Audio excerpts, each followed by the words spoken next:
Hey guys, welcome back to another video. Today I'm going to be installing a dash cam in my Corvette. I chose the Asdome M550. This is not a sponsored video, but this is just what I use. And it is a three-way camera, front, rear, and in cabin. And I've never owned a dash cam before, but I figured because this is my most expensive vehicle and I travel a lot with it, I should probably have a dash cam. So this will be a full installation video. Let's get right into it. Although this is not a paid product placement video for the Asdome M550, I do want to say a huge thank you to my girlfriend. This was a Christmas gift from her. I can't wait to go on some more road trips with you.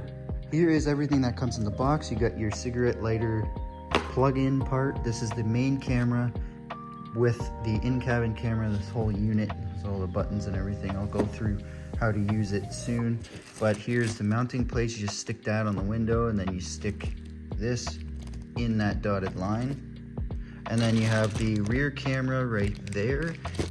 This is the main unit wiring that plugs into the cigarette lighter part. There's a pry tool lifting any trim pieces to get the wire behind, and these are a bunch of wire holders that you just stick on anywhere, like underneath the dash. You're gonna wanna get some glass cleaner and a cloth and just clean the window where you're gonna mount the camera.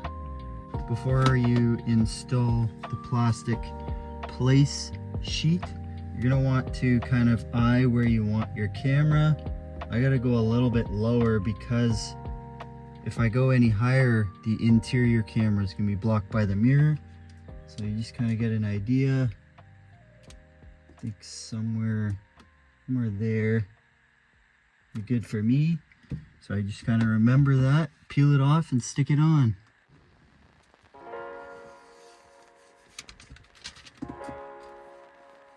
You don't want to try to get all those air bubbles out because you're going to see that.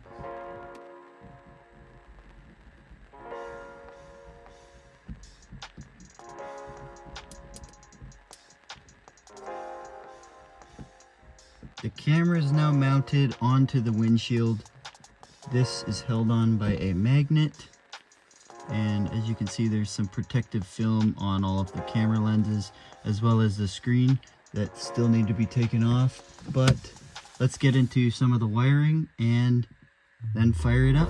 So as you can see, that's the front view, and the top corner here you have the interior view.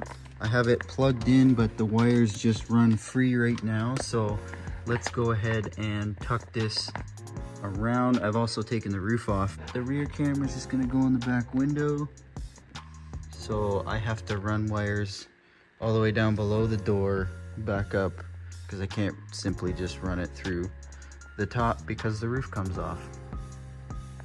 All the wires are now tucked in all the way around the windshield.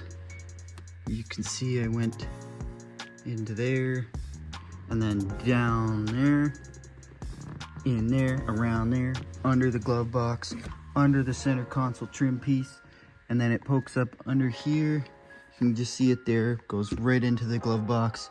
So that wire is done. Now we can get the wiring for the rear camera, plug it in there, run the wire up, and go that way all the way down and then up somewhere in there somehow. In the box with everything, this did not come with it. This is the back window mount. So I'm going to show you how to mount this to the camera and then to the window. The rear window camera is wired in. I have it wired all the way around, and now I have to mount the bracket to it. So as it sits like this back plate gets screwed on right there, kind of like that. However you can get it in there. This bracket mount actually comes with hardware to use, so I'm going to screw it on like that, and then it just goes on the window like that. I made it a hell of a lot easier on myself by disconnecting the camera and mounting it outside of the car to avoid being in an awkward position trying to screw these in. So it worked a lot better in my favor. Now, let's put that plastic film in the window and peel that, stick it on, plug it back in, and show you what the camera sees. From the passenger seat looking back, this is what the rear dash camera looks like. It does not obstruct very much view at all while looking into the rear view mirror from the driver's seat.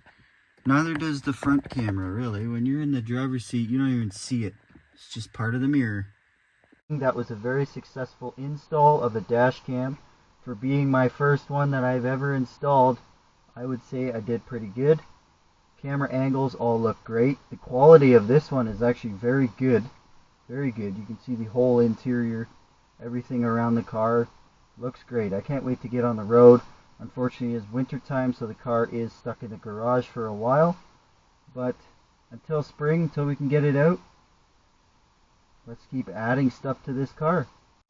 Until next time, have a good one. Thanks for watching.